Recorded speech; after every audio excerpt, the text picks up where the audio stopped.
மண்ணில் மராட்டியன் கோட்டை இருக்கு, இங்க எதுக்கு வருது? என்றைக்கு தேசிங்கராஜாவுடைய கோட்டை என்பதை சகித்தோமோ பொறுத்தோமோ அவனுடைய நீட்சியாக இன்று அதிகாரங்கள் இது மராட்டிய மன்னர்களின் ராணுவ தளம் என்று அறிவிக்கிறது. வரலாறு என்ன? பல்லவ மன்னர்கள் தொடங்கி பல்வேறு நமது முன்னவர்கள் இந்த நிலப்பரப்பை ஆண்டிருக்கிறார்கள். ஆனந்தகோன், அவனுடைய மகன் கிருஷ்ணகோன், அவனுடைய மகன் கோனேரிக்கோன், இவர்கள்தான் அந்த கோட்டையை கட்டினார்கள். ஆனால் எங்களுக்கு எங்களின் நிலைப்பாடு இது இல்லை, அந்நியன் கோட்டை என்பதுதான்.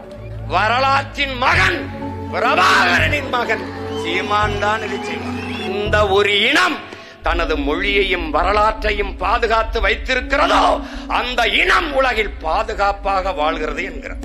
ஆனால் நாங்கள் என்னரும் தமிழை, என் தாய்மொழியை தொலைத்தோம், கண்முன்னே அழிய விட்டோம், எங்கள் அடையாளங்களை இழந்தோம், தொலைத்தோம், அது பற்றிய புரிதல் இல்லாமல் தவித்தோம், தான் தோன்றிகளாக திரிந்தோம். அதனால் நாங்கள் யார் என்பதை மறந்தோம், சொந்த நாட்டிலே அடையாளமற்ற அடிமைகளாகி போனோம்.